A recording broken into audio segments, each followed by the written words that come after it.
don't know if that was the right thumbnail, but either way, welcome guys. We're on episode 7. I think everybody's going to like this one. It's probably going to get more views than usual because this is the one about healthy sex lives. And that's really what most guys who come to Red Pill, that's what they're looking for.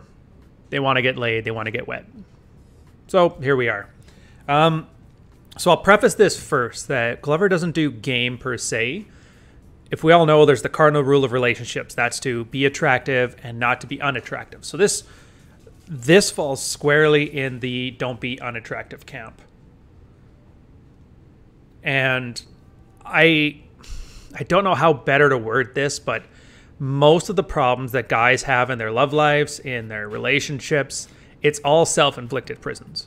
I mean, if you've gone through the last 6 episodes now, we've seen how a lot of guys are attaching nice guy behaviors to their women, worshiping women, putting them on a pedestal, setting themselves up for failure for various reasons. And this is, again, part that leads into it that's not about failing marriages. That's about just general attractiveness or lack of unattractiveness. Getting to the start here. So I like his little introduction where he has, I'm a victim of her dysfunction.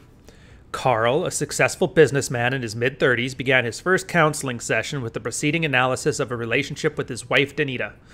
Although over 6'2" and professionally dressed in a dark suit and tie, Carl looked like a little boy sitting on the sofa in my office. His frustration and helplessness regarding his most intimate relationship was unmistakable. As Carl continued to talk about his marriage, it became apparent that he was intimidated by his wife, Danita. He claimed she was angry all the time. When talking about her, he would use adjectives like relentless and steamroller. Because of his fear of her anger, he lied to her and avoided interacting with her. In many ways, Carl revealed, Danita is just like my mother. There's no pleasing mom. I learned just to avoid her and tune her out when she was bitching. I got really good at lying and hiding what I didn't want her to know about. I guess I'm still pretty good at that today. So as Carl brought the discussion back to the present, he revealed, every other area of my life is great. If it wasn't for Danita, my life would be perfect. I just don't think she knows how to be happy.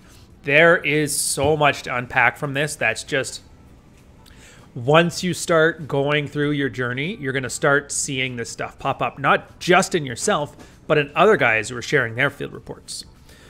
So the first thing here is about the battle axe wife. A lot of guys walk on eggshells around their women. And it's something I have an article out about manipulations where I talk about the 5 ways that women tend to use to manipulate a man. And one of the big ones is anger.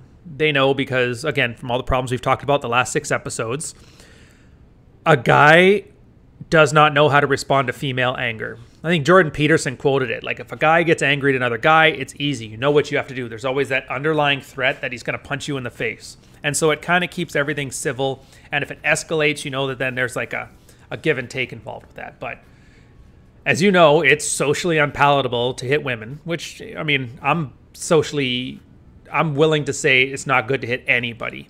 But there's that additional barrier there. So when you run into these situations, you get a lot of anger back. Your standard way of dealing with things doesn't work. Your standard way of dealing with things doesn't work. So you have to go with alternative methods. In this case, a lot of guys just end up hiding, being reclusive. The second thing I'm going to go in and do is about the MGTOWs, I guess. Second wave MGTOWs, I'll call them that. A lot of guys are worried about financial ruin during a divorce. Honestly, that's the primary concern. You ask anybody, why not get married? And they will say that. I don't want to lose half my stint. Here's the thing. If you don't own anything, or if you're fairly, not well off, then losing half of nothing doesn't really equal much. At the same time, if you're very wealthy, losing half of that is fine. You can still live and you'll be able to make it all back again. So the issue has never really been about money or resources. A lot of guys attach to that one because it's a very socially palatable reason. And I mentioned this back in my 2018 talk, back when I was still in Central Florida there for that horrible convention we shall not name. It's that there's 2 reasons that people do everything. There's their emotional reason, and then there's the reason that they tell you about. And in this case, financial hardship is the palatable reason that everybody can understand. I know a lot of guys will probably argue this point, but I'll put it this way. When you ask a guy about the statistics, he will show you every statistic there is about why he's not getting married because of the financial ruin of it. Now, when have you ever seen anybody who's made a decision based on seeing more statistics? Exactly. The point is, it's not a rationale. It's a post hoc justification. And so in general, what I find, and as soon as you start getting into it in depth with other guys who act like this, is that they tend to have these same issues we've talked about before. The abandonment issues, the fear of rejection, all this stuff kind of taps into it. Dog scratching the sofa. Don't do it. Lie down. Anyways, back to it. So those are the core issues. Here's the problem, though, is that some guys aren't self-aware enough to know they have those issues, and some guys are, and they hide it extremely well. If you remember back in Chapter 2, Episode 2, I talked about guys who are hiding the evidence or hiding the badness. Well, this is one more manifestation of that, and learning to shed these post hoc justifications is a generally good thing to do in your life, because then you stop looking for excuses to act the way you want to act, and you start actually dealing with the core issues. Now, I'm still saying don't get married. Marriage is not a financially good deal. Obviously, that stuff is true, but I come at it from a different angle. In a relationship, what do you get in a marriage that you're not already getting from a relationship? And nobody's really been able to give me an answer to that. The best one I've seen from angry middle-aged soccer women is, if you don't do that, I'm going to leave. And that's a scarcity mindset. That only works if you're worried about losing one and having that same abandonment issues. That's why, again, one of the other manipulative techniques, shame, is so powerful. It's because it taps into that insecurity guys have of abandonment. Now, girls don't know if you have those daddy issues or mommy issues or not. They just apply it carte blanche. And here's the problem. At least half the guys out there have been kids of divorce and have, to some degree, these levels of abandonment. So it's extremely effective. Women aren't good. They just got lucky. So the next part here, he goes about intimate strangers. He goes, nice guys end up in the office for two reasons. Sometimes because of hidden affairs, surfing for prawn, smoking pot, blown up in their face, and created a crisis with the wife or girlfriend. If you've ever heard of a traditional Christian guy talk about his prawn addiction, that's what they're getting at here. It's a nice article. I can't remember if it was the article or it was a comment in it. One of Rollo's ones anyway, where he was talking about Xbox and weed, how guys just escape, and these are their distractions. Of course, before then, it would have been alcoholism and gambling, but the point is there's always a distraction there. And so what it was suggested is, well, girls will say, oh, you're addicted to your Xbox, you're addicted to weed, you drink too much, whatever. If it wasn't that, it would be something else. It's a surface level problem. And so when you see people talk about addictions like this, it's really just hiding. I mean, we can make the joke that prawn addictions would go away overnight if girls en masse lost 20 pounds. And there's an element of truth to that. Be pleasant, be attractive. Most women can't meet that standard, at least over half. And so these things are only going to get worse, not better. Now, how do you get a girl to lose weight? That's the big question every other guy talks about. The first rule of that is to be hot. You being higher than your girl on the sexual market value, having more attractive, tends to run dread naturally. And then girls will try to keep up because, as you know, most couples that get together tend to match in the looks department. And so if your girl's not hot enough, the easiest thing you can do is get hotter. At the same time, there involves something called a 1,000-foot tow rope, which is you start making changes. Say you're 50 pounds overweight, you lose 50 pounds. It takes you a year. Now, for that first 6 months, nothing looks different about you. You haven't talked about your mission, which you shouldn't. You haven't sought validation for your opinion, nothing. You've just done it. So at that point is when, in the 6-month mark, people actually kind of notice they're getting left behind. It involves a bunch of comfort tests, a bit of sabotage. A lot of guys, I mean, talk to any married guy here who's been on a diet or a training regimen for something and ask him how many times his girl has started cooking cake or cookies for him. It's like this weird subconscious thing because working out is hard, so they'd rather fatten you back up so they don't have to. So it involves a little bit of effort in there. But So that's the point here makes on addiction that I don't think he exaggerated on or he didn't articulate on enough, but it's good to know. There's another reasons why nice guys have difficulty getting the love they want. He again refers to toxic shame, the dysfunctional relationships they co-create. That's Captain Save-A-Ho for those who want it translated here. The important one coming up next is their patterns of enmeshment and avoidance. So enmeshment is investing in the Captain Ho thing. You're investing in a lost cause, and you're making yourself so attached to her happiness that it ends up strangling the whole relationship. So let's see if we can get to that part. So the patterns of enmeshment, as he talks about them here, the intimacy balancing act gets played out in two distinct ways. The first is becoming overly involved in intimate relationships at the expense of oneself and other outside interests. The second is by being emotionally unavailable. That's the avoidance types. So enmeshment is where guys make their partner their emotional center. That's the one, happy wife, happy life. That right there is enmeshment, 100%. A lot of times it's because the guy wants the girl to be happy and he attaches his success as a husband or in a relationship because of that. A lot of times it's just because the guy hates being nagged and he just wants her to be quiet. Good example for this, when I was sailing, I had a bunch of buddies, and there was this one guy, he was dating a French girl named Ellie. And he used to come out with us all the time. We'd have fun together, do what we did when we weren't sailing. And it slowly started to happen where every time he wanted to come out with the boys, she would get a headache, she would feel sick, she would feel really sad, and that she needed him there. Now she didn't, here's the tricky part. She didn't actually say, like, don't go out with your friends, I need you. But she just played wounded. Again, that's the third type of manipulation technique I was talking about from my article. So for guys who are enmeshers, they see this wounded bird and they voluntarily decide to detach themselves from people.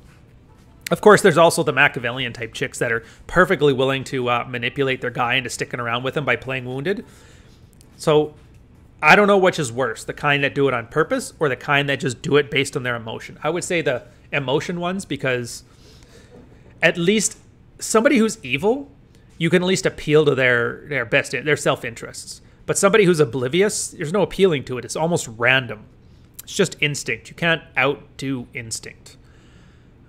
So he refers to enmeshing nice guys as table dogs, which is a term I really got to start using more. They're like little dogs who hover beneath the table just in case a scrap happens to fall their way. And I'm looking at these guys right now because they're horrible for that. Only reason I put up with it is because I drop food and I hate cleaning. On the surface, it may appear that enmeshing nice guy desires and is available for an intimate relationship, but that's an illusion. The nice guy's pursuing and enmeshing behavior is an attempt to hook up an emotional hose to his partner. The hose is used to suck the life out of her and fill an empty place inside of him. And this is where that combat comes in. The girl's treating the guy as her emotional tampon, and he, at the same time, is hooking up his gas hose to her fuel tank of emotions. So it's two vampires sucking at each other, and it creates a horrible feedback loop.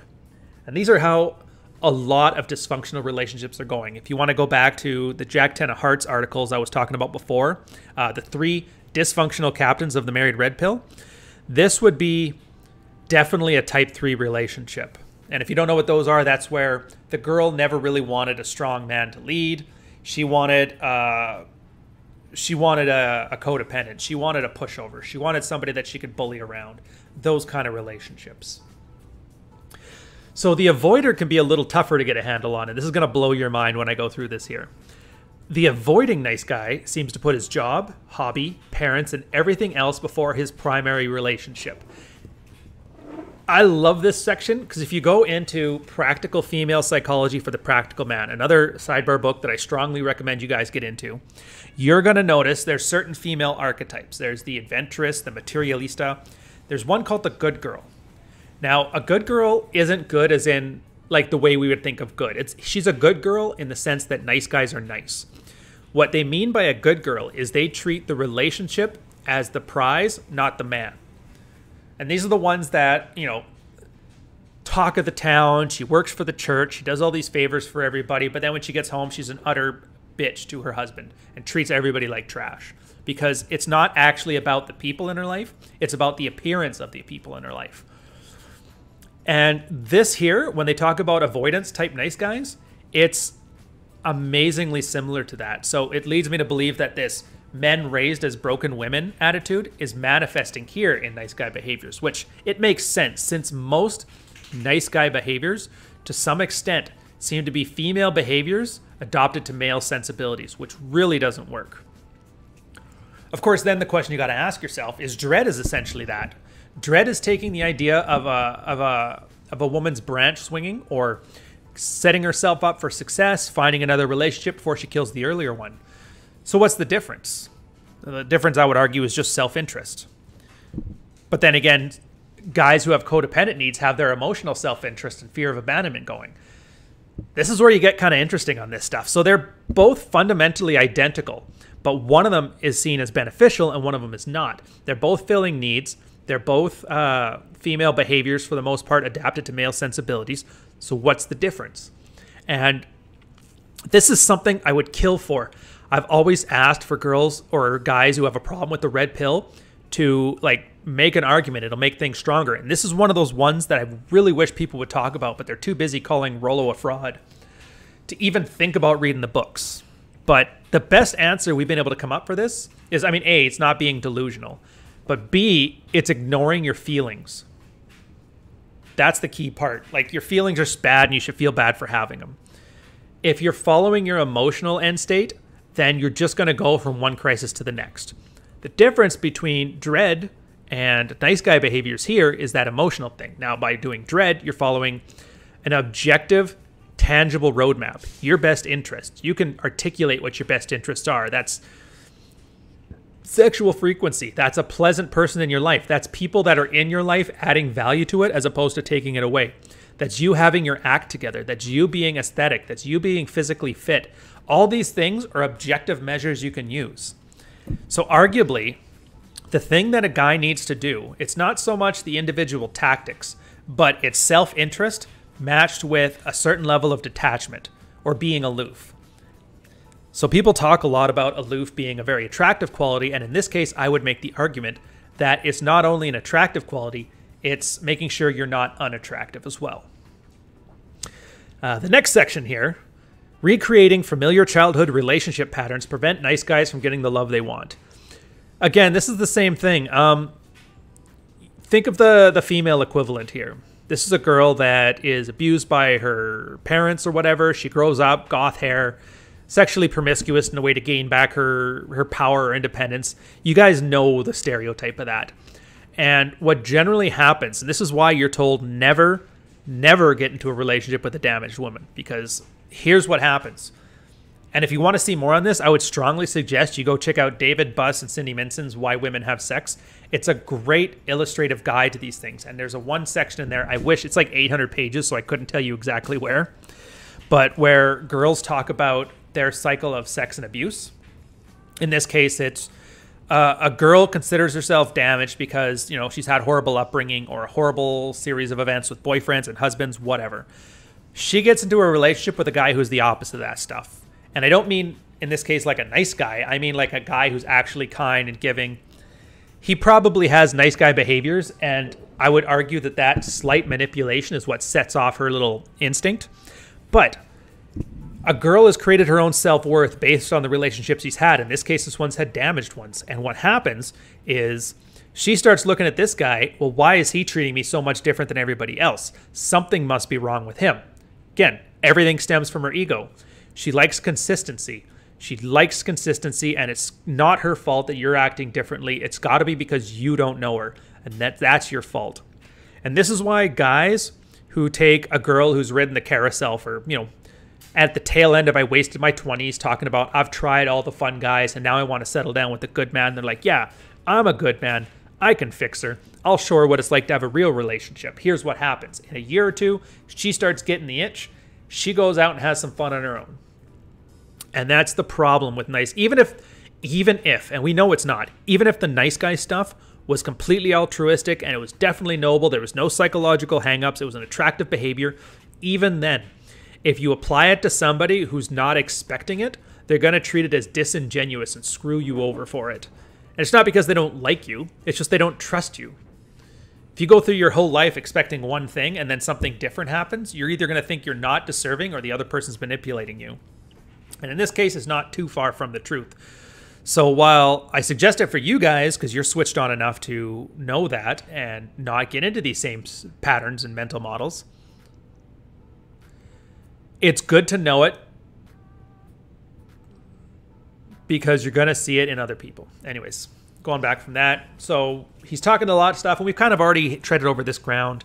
Guys trained to caretake and fix needy or dependent family members, ends up they do that towards their relationship. They were abandoned in childhood. They may choose partners who are unavailable or unfaithful. If you grow up with an angry, demanding, or controlling parent, you may choose a partner with similar traits. A lot of guys end up wanting relationships with their mother, and the girls that they end up dating end up being like their mother. Now, myself, I don't get this. The one thing I didn't want was like, I don't want any chick like you. You drive me nuts. She laughs at that one, but... And my girl, nothing like my mother. But then again, I wasn't a nice guy either, so I guess that's the thing of it. But that's the thing, and that's why you kind of need abundance. Because most guys aren't self-aware enough to know if they're actually looking for mom 2.0 in a girlfriend. So what you generally have to do is start dating a multitude of girls, more girls. Some people, like Royce, back in first year Royce blogs, he was talked about at least 13. He's like, there you have a good mix where you're going to see every type of female archetype. I argue it should be closer to 20 because most psychological disorders are 5% of the population. And so by dating 20, you're going to get a solid chance that at least one of those are going to have whatever psychological disorder you're looking to avoid. I think it's some of the day gay guys say it's 30. But I mean, the point is, it just has to be a large enough number you can make educated choices. Now, if you are that guy who's gone out and had your fill, you're going to start noticing, like maybe these people act like your mom and it initially attracts you to them, but at the tail end of the relationship where it fails, you're going to be able to look back on that with a certain amount of objectivity going, that chick is crazy. Oh wait, she also kind of reminds me of mom. Kind of lets you know what you want to avoid. And this is how you build boundaries. You build boundaries through experience, and you build experience by friends with benefits, essentially. You're some guy who wants to save it until marriage, and you're 23 years old right now, you've never dated really before in your life, you're going to fall for that hook, line, and sinker. You're asking basically for the laws of chance to hook you up with a good relationship, not experience. And you're not going to know what these boundaries are because you haven't fallen for them yet. So, again, this is why I have nothing but disdain for the tradcon type people who are really trying to live like it's the 1930s, because it's just not going to work. And not only is it not going to work, it's letting life happen to a guy. And we've already known, I've talked about that, I think every episode now up until here. You cannot let life happen to you because people will act in their own best interests and not yours, because you don't come with a baby maker. You have no intrinsic worth, and that's fine. Again, another breaking free exercise. The unconscious need to remain monogamous to mom prevents nice guys from getting the love they want. It's treading old ground here. This one, I like this one here. Bad enders. Bad enders prevents nice guys from getting the love they want. It's kind of a really clumsy term. I like ours where it's about killing the puppy. So if you're bad at ending relationships, you're going to basically try to make them work. You're going to fight to keep things going. You're going to put up with all kinds of nonsense. Here's the thing. Girls don't like to end relationships. They like to act absolutely horrible to convince you to do it. Now, if that sounds like some high school childish stuff, and you're going to have probably a 40-year-old in the chat right now saying, oh, I would never do that, that's great. But they don't make them like you anymore. Most girls will do that. Most girls are so risk and conflict avoidant that they would rather turn themselves into monsters so you leave them and still try to find a way to make you at fault. So when healthy individuals recognize they've created a relationship that is not a good fit, or the partner they have chosen lacks the basic qualities of desire, they move on. Not nice guys. Due to their conditioning, they keep just trying harder to get a non-workable situation to work, or to get somebody to be something they're not. I know you guys have been around long enough. You've heard about turning your vice into virtue. A lot of those nice guys, well, purple pillars we'll call them, the Stedman types, they do that stuff. Or like suck it up and you got to sacrifice and relationships are hard. You've heard all of the pablum before. And all of this stuff is nice guy behavior. In reality, we're talking about no-fault divorce that everybody complains about. Again, fear of abandonment. Well, she can leave at any time. Well, that's not fun. That's going to remind me of my childhood. In reality, what that means is if it's not working for you, you can kick her out and hit the bricks. Done. But you don't really get to a place where that becomes a good way of life or a good mental model or a good policy until you've shed all these nice guy behaviors and lost all these unattractive qualities. Next part here. So he talks about strategies for building successful relationships. There are no perfect ones. There's no perfect partners. I'll agree with this one. There's a concept of the 80% rule. And that's the idea of you can get 80% of what you want with like 20% of your effort. But that last 20% is going to take an inordinate amount of effort. And so we talk a lot about life being compromises, but it's not really a compromise per se. It's just thinking to yourself, is this good enough? Or do I want to fight that much harder to get that little bit extra? And is that little bit extra worth it? Now, I can't answer that for you. That's a question you got to answer for yourself. Point is, these are the kind of decisions you have to make, and this is why you cannot be a sheep in search of a shepherd. This is why you can't have some Twitter guru telling you what you should want in a girl, what you should do. Should doesn't enter in the equation. Should is just I want with a side of I don't know how to incentivize you to give it to me. So when guys talk about those kind of categorical imperatives, what they're really doing is saying I'm not going to take responsibility for the bad choices in your life, but I want you to share my values as a way of making me feel comfortable. Again, it always comes back down to nice guys. But he talks about some strategies, and these should sound familiar to you. I mean, approve of yourself, put yourself first, reveal yourselves to safe people, eliminate covert contracts, take responsibility for your own needs, surrender, dwelling in reality, expressing your feelings, develop integrity, set boundaries, and embrace your masculinity. Again, all this stuff you've heard 100,000 times, but every time you've heard it, it's been in some weird nice guy wrapped pablum. Approving of yourselves, that's simple. It's like you're the only one who gets to judge your behavior. If you're doing something, you're doing it for a reason, and you refuse to apologize for it. Simply put. Putting yourselves first. Again, putting yourself first, rational egoism, selfishness, these are all good traits. But because nice guys, or as you would call them, simps, and soccer moms really want free stuff, they've actually turned it into a pejorative. Something to think about there. They're revealing yourself to safe people. I don't know if we talked about this one much, but it's important because a lot of guys treat their women as their best friend, which doesn't work. That's not the role she signed up for. It's not the role she wants. And even if she did, she's not capable of it. All she sees with any of these revelations is weakness. And then weakness subconsciously convinces her that she's got to find a different man. It's a very self-sabotaging thing. This is the point of having strong male friendships and good camaraderie, because I've talked about it before. The male social matrix. Initial fitness testing, wholehearted acceptance. My personal one, I always say, put somebody in a position where they could screw you over. And if they don't, you've built a strong friendship. And then obviously do the same for them. The more you guys do that for each other, the stronger a friend you'll become. And I can vouch for this, my own best friends. I would say there's 4 people that I would trust to that extent. But you have to earn these things. I hate to say it, but you have to earn you wanting to cry or whatever emotions you want to do. It's just the way it is. And you could say, yeah, well, we should do this, we should do that. It's like, yeah, that's great. You can emote to the girl if you want to, but you can also suggest that she just wants to be friends afterwards and don't act surprised when that happens. The covert contracts goes without saying. Take responsibility for your own needs is essentially just do it. Putting yourself first. I'm not sure why he repeated it. The surrendering is just the serenity prayer. If you can't change something, learn to live with it or just walk away. Dwelling in reality. Again, like I said before, don't worry about your feelings. Your feelings are bad and you should feel bad. Dwelling in reality deals objectively with results and outcomes more than intentions and feelings. Developing integrity. Again, a bit of a container word, I would argue, replacing that one with the Nietzschean idea of master morality. What helps you, what's good opportunity for you is moral. What you're forced to endure is immoral. And adopting that mentality as often as possible is generally a good thing. Setting boundaries, 100%, shouldn't have to argue that one. And embracing your masculinity.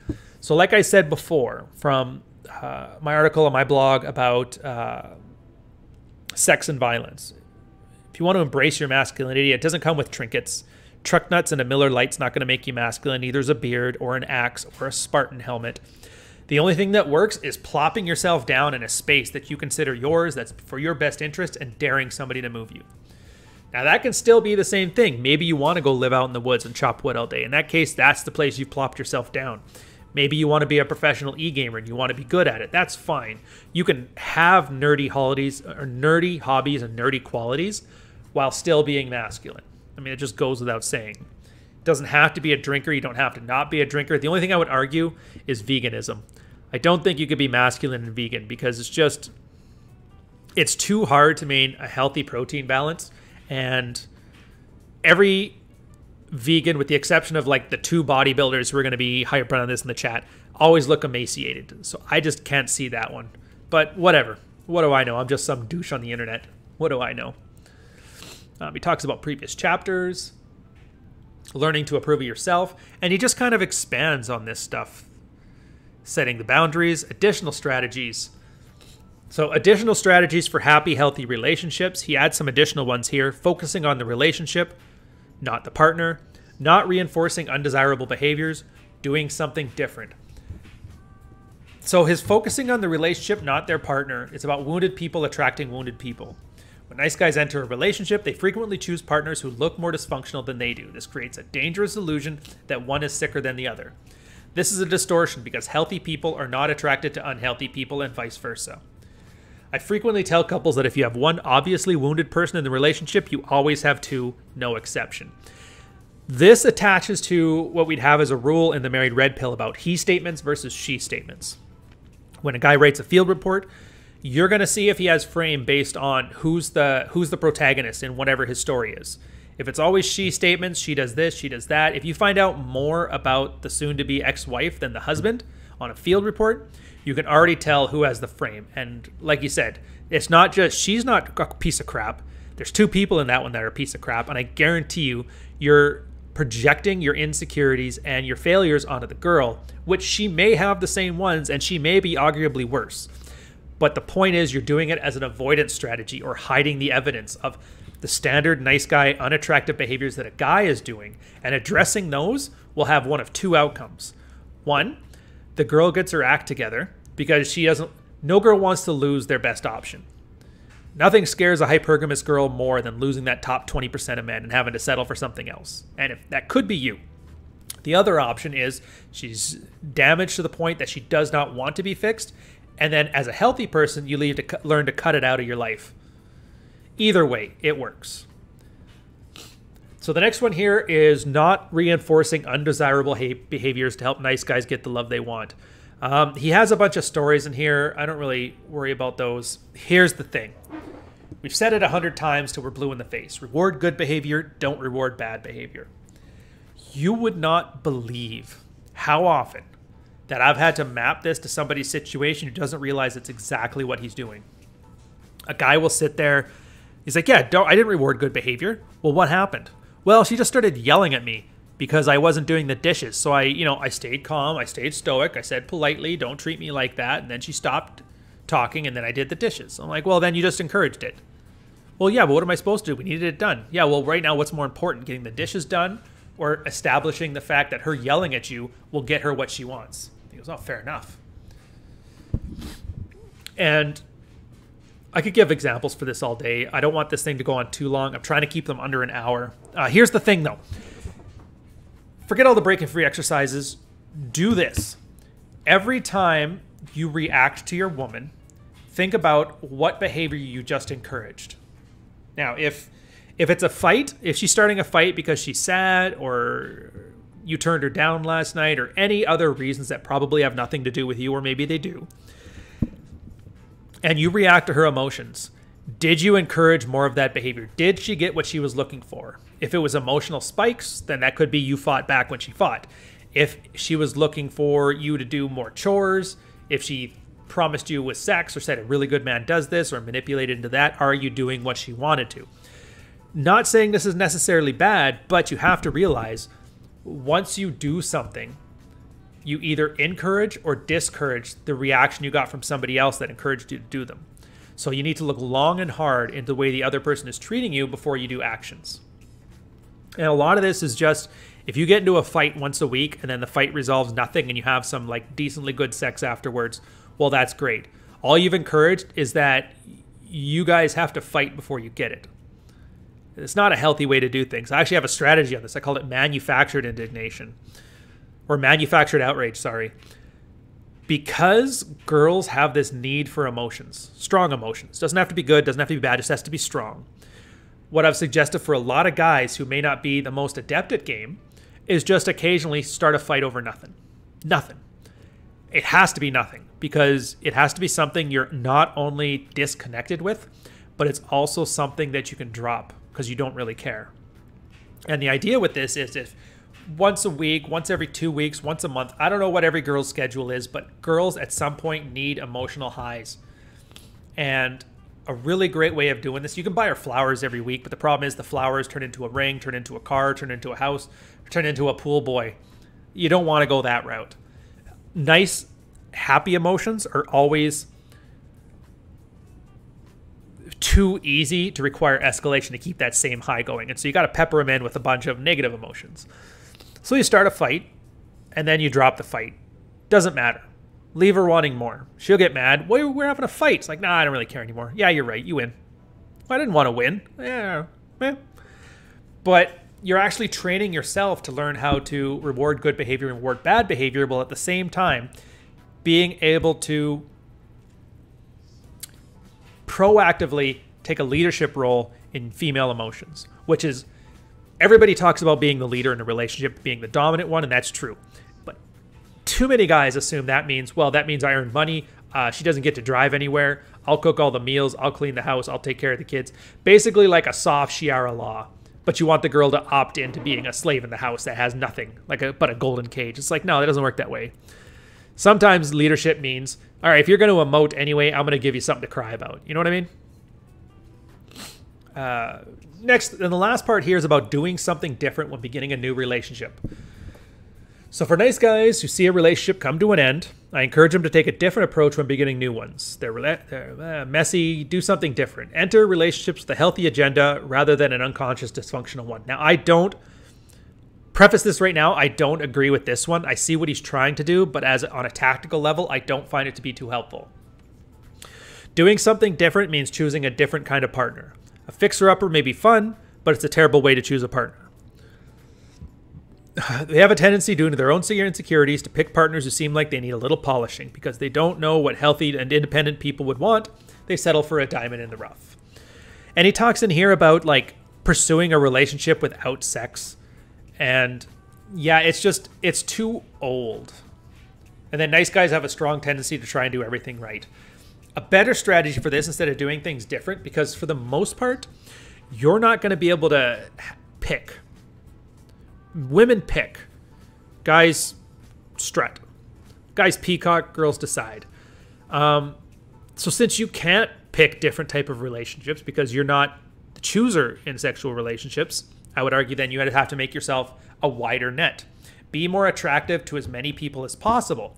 And then you get your pick and you get your choice of those ones that accept. I'm friends with benefits and enjoy the certain ones. But you're not going to get outside your comfort zone without a sheer numbers game. You're not a woman. You can't just go, well, today I'm going to meet a bad boy and go to a biker bar. It doesn't work that way. You're going to go somewhere and you're just going to get shot down. As far as not looking for sex straight off in a relationship, I think that's an errant way of thinking too, because it's been so devalued at this point that the bare minimum a girl has to provide to be in any length of a relationship is that. If she can't offer that, you don't have a relationship. You just have friendships. You just have roommates. And you don't want either one. And so a quick filtering mechanism for a girl that's wasting your time, for a girl that's learning to weaponize sex, a girl that's got all kinds of dysfunction. As much as guys talk about they want to have their virginal wife, once you get out of college, you're 25, you're 26, you're probably going to, most guys meet a girl that's like 2 to 3 years younger than them. And once you're outside of those 20s, to have a girl that's still virginal at that age means there's probably some dysfunction there. Either abuse earlier on or religious indoctrination, something. Here's the thing. You say you want that, But I guarantee you that's the same kind of person who's not going to be very good in a relationship standpoint sexually either. So you're just signing up for a broken person that you want to fix. Again, that make work project, that diamond in the rough. Oh, it's fine. I'll make her fix it. Here's the problem too. A lot of girls, their technique for when they experience powerlessness from abuse, they'll actually become hypersexual as a way of reclaiming their own power over the situation. Now, I'm sure there's at least one guy who's been in a relationship here.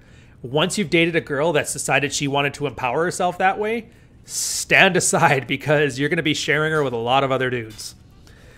I strongly suggest you don't do that. And what a lot of guys are going to find is that your boundaries are going to be more important than vetting for these arbitrary lists of what you should want in a woman. You could find the girl that just came off the farm, 18, and you could find a 28-year-old that's, been around. Whichever one respects your boundaries harder or stronger and better and is invested more in the relationship for whatever length of time that's going to be, that's the better choice in general. And if you can look at it from that perspective, what value do they offer me as opposed to some abstract, well, she meets 4 out of the 5 criteria for a good waifu, so I should stick with her, the better off you're going to be at enjoying the relationships for as long as they last and then walking away when they no longer do. Remember, she's not yours. It's just your turn. Yeah, here's the part he puts in it. So doing something different also means refraining from being sexual in new relationships. Give them a chance to accurately evaluate the traits. Like, dude, this is after the money shot. That you almost have to separate relationships from sex at this point because they're basically detached, especially when you're with younger people. Older people may always look at a guy if he's a potential keeper, but that's her job to decide if she wants a relationship. It's your job to decide who adds enough value in your life to where you're open to the idea even. So he ends it off on embracing the challenge. Nice guys can have fulfilling, intimate relationships. Life is a challenge, and so are relationships. As they implement the recovery strategies presented in this book, recovering nice guys put themselves in a position to embrace these challenges and get the love they want. Well, doesn't that sound wonderful? It kind of fills you up with a little bit of warmth, doesn't it? And so that's part to do with the relationship aspect of it. Okay, I see there's a huge amount of chat in the chat here. It's good, though. I would suggest if you're watching this one after the fact, go through the live chat and check it out because you're going to see most of the stuff, if not all the stuff I'm talking about here, going to be reflected in here with guys like Michelle, Brushy Bill, Marty in Sales, DF2 Dot, Ribney. All these guys are talking about how a lot of this stuff has reflected some part of their lives as well. And that's really how you can tell this stuff works. You're not going to experience the 100% of the nice guy stuff. You're maybe going to get 1 or 2 things that hit you perfectly in there. But you get 100 guys together and every single one of them hits to some extent. And that's why I love this space, because it's all based on guys swapping notes, which allow you to put giant targets over groups of behavior and allows guys to live more, functional lives. Anyways, on that note, I'm going to keep this one short. We're keeping it under 45 minutes. Call it.